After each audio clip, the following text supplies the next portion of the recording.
Olá, gente, tudo bom? Tudo bom com vocês? Espero que todos estejam muito bem no dia de hoje. Assim intenciono. Hoje eu venho trazer o 22º capítulo, desse livro, A Hermenêutica do Sujeito, de Michel Foucault. Venho com a 12ª aula que o Foucault deu no dia 17 de março de 1982. Quero só dar alguns recados aqui. Tem quem tem interesse em conhecer mais, o livro A História da Sexualidade 1, de Michel Foucault, A Vontade de Saber, volume 1, A Vontade de Saber, eu vou deixar aqui o link disponível desse curso, certo? Vai estar completo. Eu venho tratando capítulo por capítulo desse livro. Está na Udemy.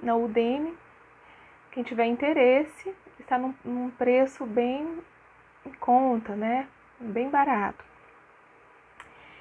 Também aqui no meu canal eu tenho sequências de aulas, do livro Curso sobre Spinoza, de Gilles Deleuze. Se você quiser ver todos os capítulos do livro, está disponível aqui no meu canal.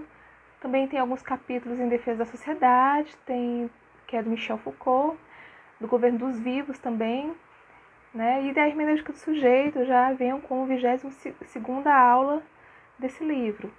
E também tem outros, tem o de Hannah Arendt, tem o de Pierre Clastres,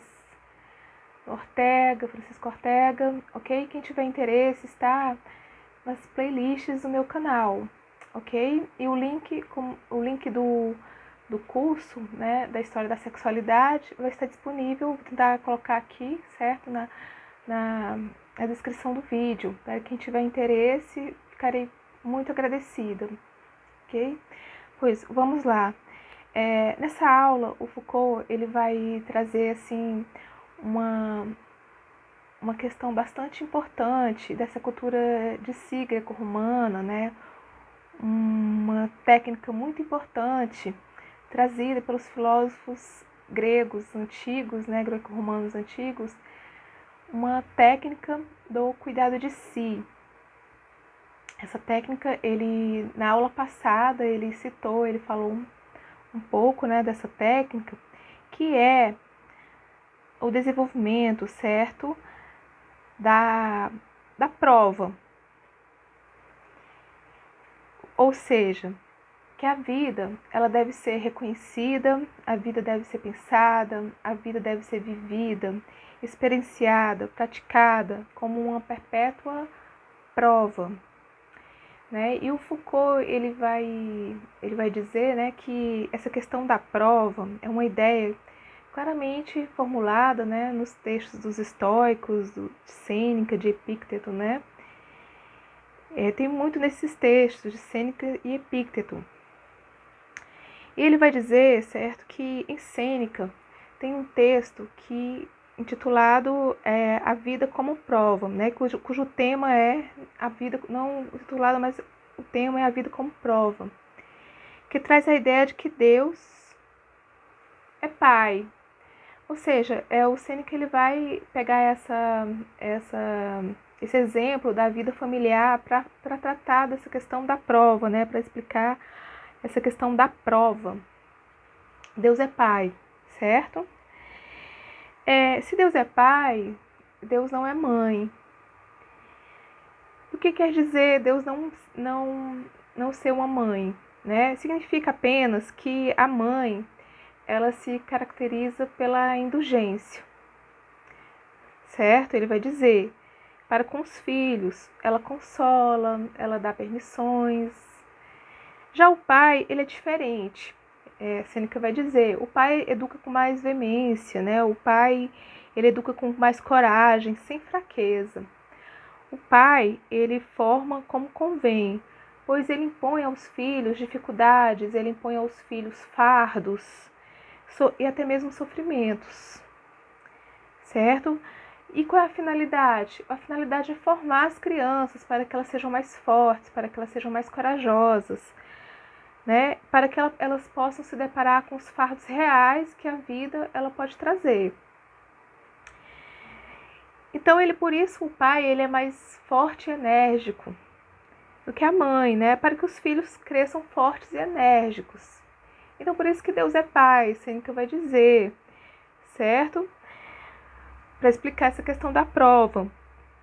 Por quê? Porque Deus, ele vai fazer o mesmo que o pai faz com o filho, certo?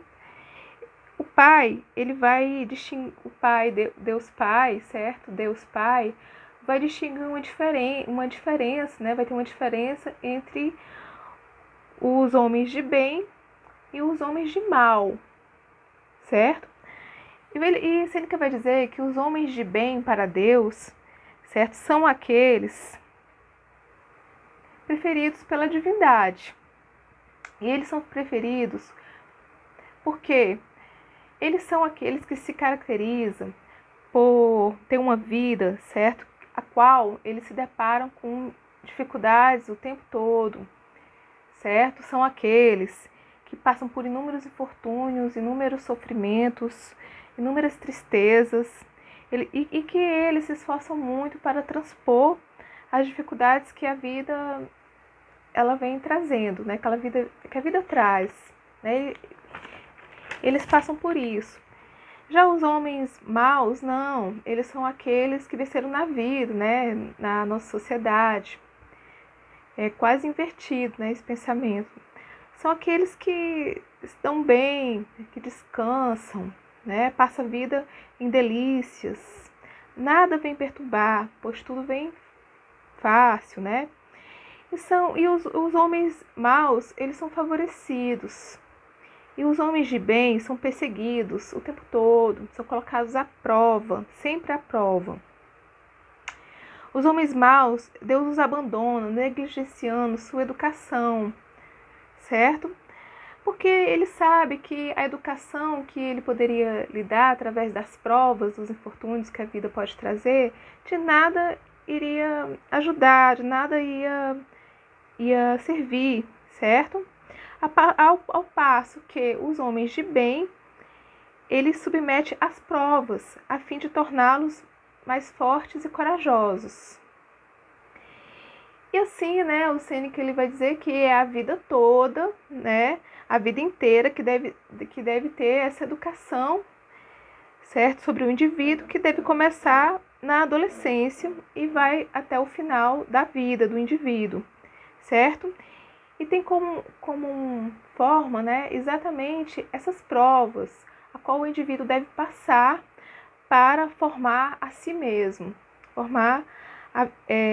Então, nesse sentido, para Sêneca, a vida ela tem um aspecto formador, certo? Que acontece exatamente através dos infortúnios, né, que a vida ela traz. Certo? E que esses infortúnios têm esse poder de educar, né? De formar o indivíduo, certo? Então, a forma constitui, a prova, quer dizer, constitui uma forma educadora da vida. É uma forma de o indivíduo poder educar-se. E aí ele vai trazer aqui no texto de Epíteto, né? Deus não é comparado a um pai. Deus é comparado a um ginasta, a um mestre de ginastas, a qual ele vai formar os alunos, né? Epíteto traz essa ideia. Alunos que ele aceitou, alunos que ele acolheu, certo? E aos quais ele vai ensinar a resistência, a força. Exatamente por isso é que ele vai colocar inúmeras adversidades para os indivíduos eles passarem, né? Situações rudes, difíceis, certo? A qual só os campeões conseguirão passar. E Epíteto afirma: há homens que são tão virtuosos por natureza, certo?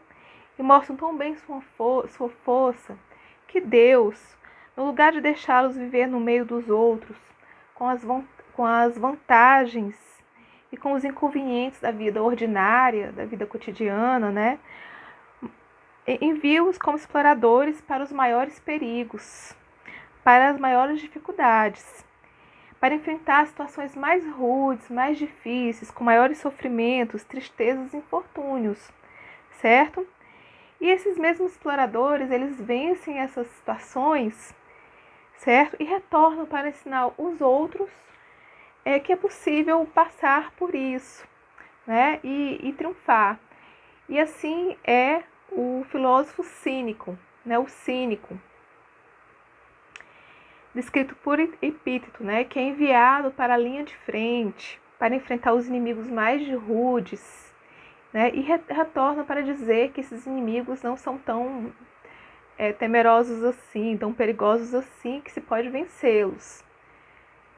Então, nesse contexto, não se pode considerar os infortúnios como males, né? Ao contrário, devemos considerar os infortúnios como coisas boas que vêm para nos formar, para nos fortalecer.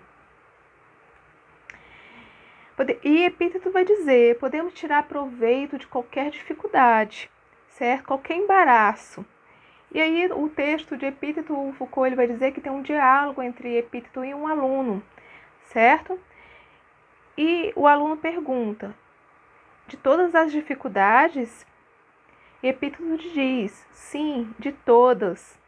Há ganhos, aí o aluno pergunta, há ganhos de utilidade, mesmo quando um homem te insultas? Epíteto diz, pois bem, aquele que me insulta faz-me meu treinador. Ele exercita a minha paciência. Aquele que me insulta exercita a minha doçura. Exercita a minha calma. E se ele exercita a minha calma, ele não me presta um serviço? Quem me insulta faz mal para si mesmo, mas não para mim, pois me presta um serviço. Que vai exercitar exatamente, vai me proporcionar exercitar a minha doçura. Essa prova, né, ele vai dizer, é como o caduceu de Hermes, né, que transforma tudo em ouro, tudo que toca em ouro. Então a prova ela serve para o sujeito se aperfeiçoar em si mesmo. E o Foucault vai dizer que é um tema estoico, certo? Aquilo que a princípio nos parece mal, não é mal. Tudo que vem do mundo exterior, que parece mal, certo? Na realidade não é um mal. E é uma das teses fundamentais do estoicismo. Então, diante de situações que nos acontecem, por exemplo, uma pandemia, certo? A morte de uma pessoa próxima a qual nós amamos, uma doença, né? Uma perda de uma fortuna, um tremor de terra, qualquer que seja uma situação acidental, certo? Que pareça, na realidade, não é mal, faz parte de uma ordem do mundo, uma ordem divina. Vai dizer, isso é um pensamento estoico, né? Um encadeamento necessário que deve acontecer, certo? Este encadeamento foi organizado por Deus, foi organizado de uma forma, por uma racionalidade do mundo, por uma organização do mundo, né? E o mundo, o universo organizou muito bem, Deus organizou muito bem, certo? Então são acontecimentos que devem acontecer, né? Não nada é mal, certo? Então, consequentemente, é preciso reconhecer que aquilo que pensamos ser mal, na realidade não é mal. É só a nossa opinião que nos separa do que é realmente racional, certo? Que são esses acontecimentos, esses infortúnios. Isso depende do nosso ponto de vista, certo? Pois não constitui um mal, faz parte da ordem do mundo, que tudo está ordenado como deveria acontecer, certo? Isso é um pensamento estoico, tá no estoicismo.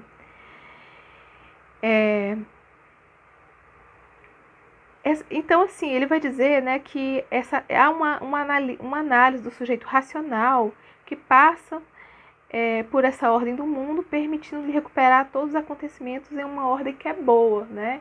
Ou seja, esses acontecimentos eles eles vêm e você tem que ver que isso faz parte de uma ordem e que essa ordem não é mal, essa ordem ela é boa, né? E esses acontecimentos eles estão encadeados e eles devem acontecer, né? O que muda é a maneira como nós percebemos, né? Ou como pegamos isso para nos fortalecer, certo?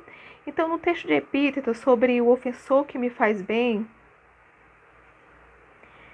certo?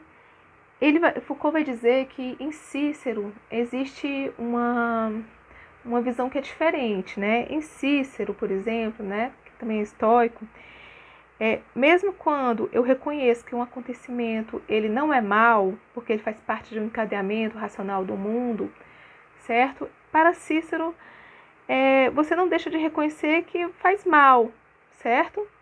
Que faz mal, mesmo que assim, ou seja, ele vai se estivesse passando por uma pandemia, ele diria sim, isso faz mal, não ia negar que faz mal para Cícero, mas para o Epíteto, né, ele tem essa transfiguração do mal em bem, certo? Não se faz apenas somente nessa posição, né, para Epíteto, nessa posição racional do seu olhar sobre a razão do mundo, né, como está em Cícero, mas também, para Epíteto, está no interior do sofrimento, certo? No interior do sofrimento que serve mesmo para o sujeito como prova, né, tornando aquele sofrimento algo bom, né, anulando a experiência pessoal do sofrimento. Então, essa ideia de que a vida é um longo tecido de infortúnios pelas quais os homens eles passam por essas provações, né?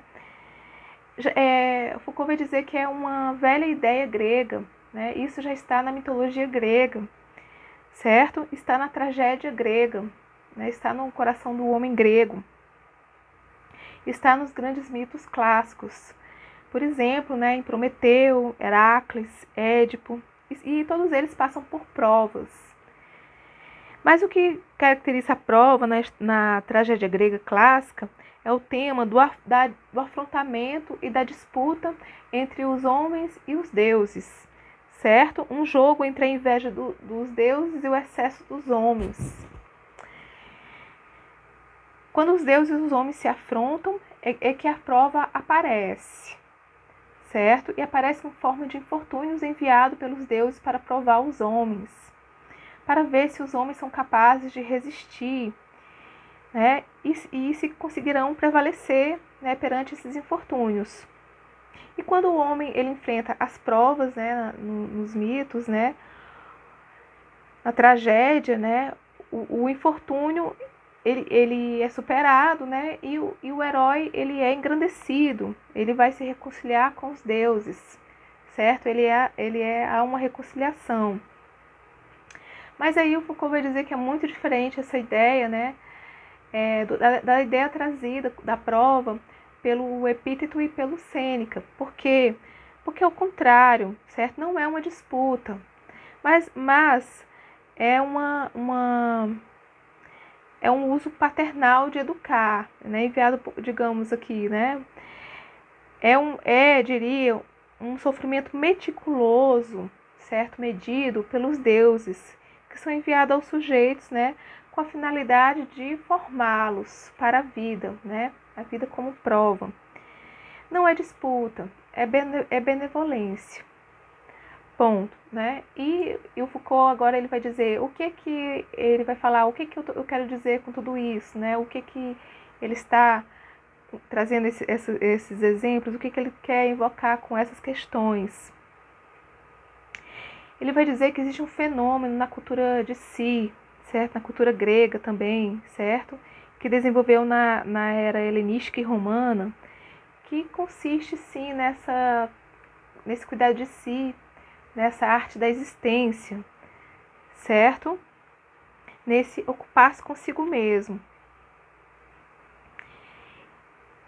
E esse ocupar-se consigo mesmo, certo? Esse cuidar de si, ele deve passar por uma técnica, certo? eles têm que passar nas suas vivências, nas suas experiências, os homens devem passar por uma certa articulação racional e prescritiva, que é a técnica. Esse cuidado de si implica ter uma técnica, né? E a técnica a prova faz parte dessa técnica, certo? Isso está no núcleo da cultura grega antiga. É exatamente a vida observada como um cuidado de si, uma arte de viver autônoma, uma técnica da existência, certo? Uma arte da existência, é que vai, digamos assim, ser o germe da cultura grega, certo? O ponto mais forte da cultura grega. Ele vai dizer: por mais opressiva que seja a cidade, por mais difundida que seja a religião no pensamento grego, nunca será a estrutura política ou a forma da lei ou o imperativo religioso que poderão para um grego dizer como ele deve viver, certo? Ao longo de sua vida. Não poderão dizer o que deve fazer da própria vida, pois a vida é assumida em si, a vida é assumida como autonomia, é uma vida vivida de forma desperta, né? Não é aquela vida autônoma, né? Onde os indivíduos vivem no automático, como zumbis, né? Mas é aquela vida experimentada, né? Experienciada, certo? Para um grego, a liberdade humana, sua obrigação, não está apenas na cidade. A sua obrigação não está na lei, não está na religião, mas está na arte de si mesmo. Ele se constitui como um autônomo, como uma liberdade em si, certo? Exatamente numa estética da existência, numa arte de viver, criada pelo próprio sujeito, de forma criativa, certo? E aí ele vai dizer que devemos lembrar do texto do Alcibiades, que está bem no início das aulas que eu trouxe, da hermenêutica do sujeito, né? Onde Alcibiades queria fazer uma carreira política, certo? Então, ele foi interpelado por Sócrates a propósito, certo? Daquele princípio, que era fazer da vida um objeto racional, uma vida pensada. Já que ele pretendia ocupar um cargo político, certo? Sócrates pergunta: o que pretendes, certo? Ele interpela: será que você, Alcibiades, ocupa-se consigo mesmo? E ele vai dizer, né, aqui ele vai continuar, o Foucault: mas para ter uma vida como obra de arte, certo? Não basta só cuidar de si. É preciso pôr a si mesmo uma técnica, né? Uma técnica de vida, uma racionalidade, certo? O que faz surgir essa questão da prova, né? Uma vida vivida como prova, né? A qual o indivíduo ele é capaz de formar a si mesmo ao longo de toda a sua vida. É uma relação de si para consigo, certo? Uma relação que ela é coroada, ela é recompensada como uma vida vivida como prova, certo? Ao longo de toda a existência, certo? Qual o sujeito passa pelos infortúnios e transforma em algo bom. Deve-se viver de modo que se tenha consigo a melhor relação possível, né? Essa questão da prova não é nada mais nada menos do que a relação do sujeito consigo mesmo, né? Pois a prova tem a função formadora do eu. E o que deve resultar dessa prova? E Foucault vai dizer que os gregos não dizem o que deve resultar, além da própria relação de si para consigo. Deve resultar a reconciliação com os deuses? Não, ele vai dizer, de modo algum. O que deve resultar? Deve resultar, certo, na pureza, a pureza do eu, entendido como aquele pelo qual se exerce uma vigilância, a qual se exerce uma guarda sobre si mesmo, um indivíduo que protege a si mesmo, que tem domínio sobre si, se vigia, para quê? Para não perder a sua pureza pessoal, certo? Mesmo passando por atribulações e infortúnios, podemos então, ainda assim, conservar a nossa pureza, né? E a nossa pureza é não ser contaminado, né? Que o sofrimento ele traz, né? E é nos mantermos livres, né?